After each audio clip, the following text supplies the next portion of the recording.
So if you've been waking up in the middle of the night wondering how you're going to make your next mortgage payment, this is going to be your wake-up call. Foreclosures don't happen overnight. There are warning signs that a lot of homeowners either they miss them or they completely ignore them until it's almost too late. And if you get a notice of default in your mailbox, that means the clock is ticking and you're almost out of options. But you still have options, and we're going to talk about those right now.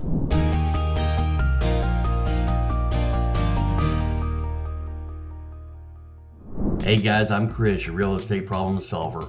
I'm a real estate agent and an investor in the Middle Georgia area. So if you have any questions about foreclosures, probates, or any kind of issues with real estate, make sure to reach out to me. My information is in the description below. So I'm going to explain to you the exact signs that you may be seeing and not paying attention to that you might be headed for a foreclosure and what to do about it. Whether it means cutting back expenses, remodifying your loan, looking for a sell my house for cash option, or reinstating the loan and staying where you are. So let's get into it. So if you're behind on your mortgage payments, or you're finding every month it's getting harder and harder to make your mortgage payments, that's going to be your first indication that something's wrong. You apparently got more expenses going out than you have income coming in. Now, of course, there's two ways to fix this. Is either A, find a job that's paying better, get a second job, or cut back expenses.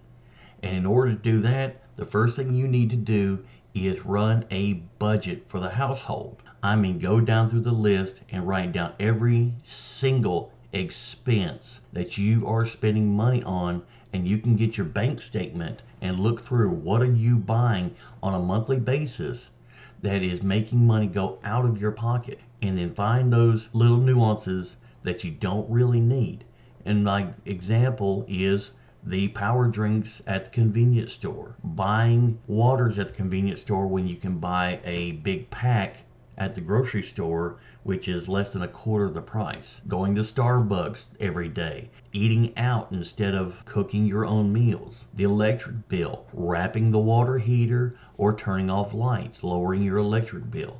These are all little things that you can use first and foremost to cut back on expenses so you're not spending so much money. We are in Warner Robins, and a lot of the people in Warner Robins work at Robins Air Force Base. And since all federal employees have been ordered to go back to their office instead of teleworking, there's a lot more driving. Consolidate those trips, plan out your trips, and get all your chores and your groceries and your errands run in one trip to save gas. If you find that your expenses or your bills are sitting on the desk and you're not paying them immediately, or if you get that little sick feeling in your stomach because you know what's getting ready to happen, that's already your first sign that you might be heading for a foreclosure. So your house is going to be your biggest investment. Make sure that you protect it, and the little things add up to the big things. So cut back all the expenses that you can possibly think of. I've gone so far as to turn off the internet, turn off the TV, turn off any subscriptions, and we would have Sunday no electronics day.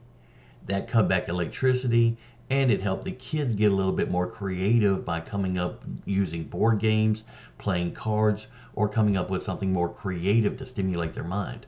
But I'm not going to get into all that right now. As for the foreclosure, so if you find yourself making the minimum payment on everything and you can't put extra towards any of your bills and you're still running out of money, that's another warning sign, because you'll never pay off those credit cards just paying the minimum balance. With 22, 25, 29% interest, that is a major expense that needs to get paid. So once you cut down your monthly expenses, use that extra money to get those credit cards paid off. And then from there, you kind of snowball the small balance debts up to the big balance debts. That's going to help you put more money back in your pocket. Now, if you are in a position where you are far enough along where they have already started sending you reminders that you missed a mortgage payment last month, you missed a mortgage payment this month, then we probably need to step it up a notch. So when you are in this situation, the first thing you're going to need to do is go ahead and call the mortgage company.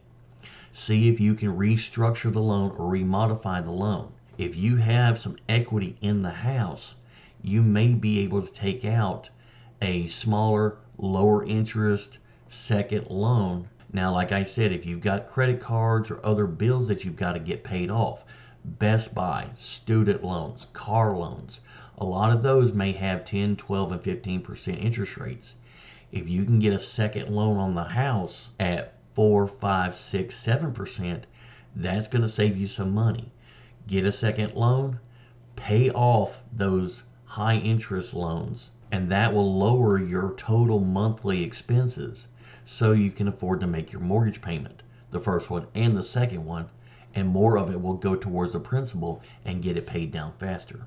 Okay, so what if you can't get a refinance, or what if you can't restructure your current loan, or you can't get a new loan to pay off those credit card debts or student loans? Well, then another option might be to sell the house and buy something smaller. So if you decide that you want to sell the house and buy something smaller, you're probably going to Google something like best real estate agents near me. Problem with that is, if you have a looming foreclosure, you are on a time crunch, and a lot of real estate agents don't understand the foreclosure process. We just had one a couple months ago that was on the market for 4 months, and they ended up on the foreclosure listings because they couldn't afford to make the payments. It was a decent house, but there were other houses that were smaller lots, and the same price point, and they were selling, but hers wasn't. And because it didn't sell fast enough, they ended up losing the house to foreclosure. So make sure that if you're going to sell your house and you're in a foreclosure, make sure you hire a real estate agent that understands the foreclosure process and can get the house sold fast. Now, if you decide that the best option for getting out of this situation is to sell your house, then a sell my house for cash option may be the best thing. The benefit to this is a We Buy Houses company can get the house bought usually in about 10 to 14 days if you're really in a time crunch. We actually bought a house in 48 hours just a couple months ago because the homeowner was in denial until the very last second, and then finally called us and said she wanted to do it. So that is an option. It's fast, but you're not going to get full price for the house. We Buy Houses companies buy houses at a discount so they can make their money just like a used car lot would. Now, there's one caveat to this. There are a lot of gurus out there, and there are some scams out there. So make sure that the person that you're dealing with has a good track record, has a good online presence, read some of their reviews, and preferably deal with somebody that's local that knows the market in the Middle Georgia area, like me. If you are dealing with a We Buy Houses company or a cash home buyers company and they want you to pay up front, that's probably not a good sign. Usually a reputable home buyer is going to offer you a cash price for the house, and they're going to make their money off of either flipping the house or keeping the house as a rental investment or something of the like. So if they ask you to pay out a lot of money up front, of course you don't have it anyway, so it doesn't matter. Don't go with that. Go with a reputable real estate investor, preferably a local real estate investor that knows the market and can pay you a fair price for the house. So if you've missed a few payments on your mortgage and you've gotten a notice of default from the mortgage company, that means the foreclosure process is started. Now, in Georgia, this is a non-judicial state, so it's a little bit different process than you may be aware of in other states. I'm in Houston County, Georgia, and I go to the foreclosure auctions every month. And unfortunately, I see a lot of these houses go to the foreclosure auction that didn't have to. And at this point, you are in pre-foreclosure. Let's go over what some of your options are. Now, first and foremost, you've got your notice of default, which means they have already sent a notice to the local newspaper to announce this pending foreclosure on the first Tuesday of the next month, which means you've got 4 weeks to come up with something, and even if it's wrong, something is better than nothing. So let's get started going over a game plan on what you could possibly do. and you can reach out to me. My information is in the description below, and we can come up with a game plan that will best suit you and your family. So now that you've got 4 weeks left before the house is in foreclosure, here's a couple options. One is probably the least favorable, is filing bankruptcy. Now, if you go into foreclosure, that's going to go on your credit. If you file bankruptcy, that too is going to go on your credit. But if you file bankruptcy, it could possibly buy you a little bit more time and help you restructure your finances. One is a Chapter 7, one is a Chapter 13. I'll let you talk to the attorney about the options and which direction would be best for you to go in. One, you're wiping out debts and filing bankruptcy. The other one, you're restructuring all your finances and going through a court-appointed payment system to get yourself caught back up. This will buy you enough time to possibly stay in the house and get the loan restructured, so everything will be fine after, I believe, 5 to 7 years. Of course, the other option we talked about a minute ago was finding a sell my house for cash option, which of course we do that as well, which means we come in, we make a cash offer to buy the house, and with those proceeds you find a smaller, more affordable house to move into until you get your finances straightened out. Now, with that being said, there are people that will ask, well, can I sell the house once it's in foreclosure? Well, yes, you can, because in the state of Georgia, and I'm in Houston County, so I watch this happen all the time, you can actually sell the house all the way up to the day of the outcry, which is the first Tuesday of every month.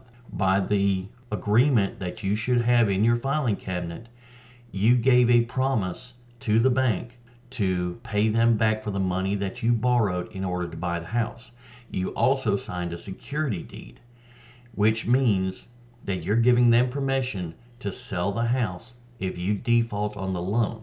They're selling the house on your behalf, which means it's your house right up until the point that they drop the gavel and sell the house to either somebody else, or if nobody buys it, then it goes back to the bank and they get possession and they sell the house.